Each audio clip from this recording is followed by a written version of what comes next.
सोचिए, इंडिया को external aid मिल रही है। पैसा आता है किसी फंडिंग एजेंसी से, कभी फॉरेन करेंसी में, कभी इंडियन रुपीज में।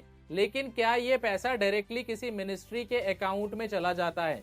नहीं। यहीं पे रूल नंबर 265 सिस्टम को डिफाइन करता है। रूल नंबर 265 कहता है कि एक्सटर्नल एड चाहे फॉरेन करेंसी में आए या इंडियन रुपीज में, सबसे पहले वो reserve bank of India Mumbai के थ्रू रिसीव होगा। मतलब आरबीआई एंट्री गेट है, डायरेक्ट डिपार्टमेंटल रूटिंग अलाउड नहीं है।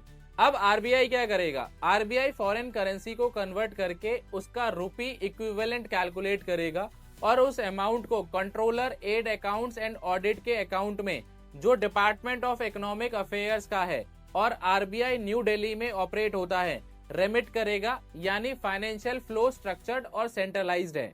और अकाउंटिंग का फाइनल स्टेप क्या है? ये remittance consolidated fund of India में एक्सटर्नल लोन या ग्रांट रिसिप्ट्स के रूप में अकाउंट की जाएगी। मतलब पैसा डायरेक्ट गवर्नमेंट ट्रेजरी सिस्टम का पार्ट बनेगा। रूल नंबर 265 का कोर मैसेज सिंपल है।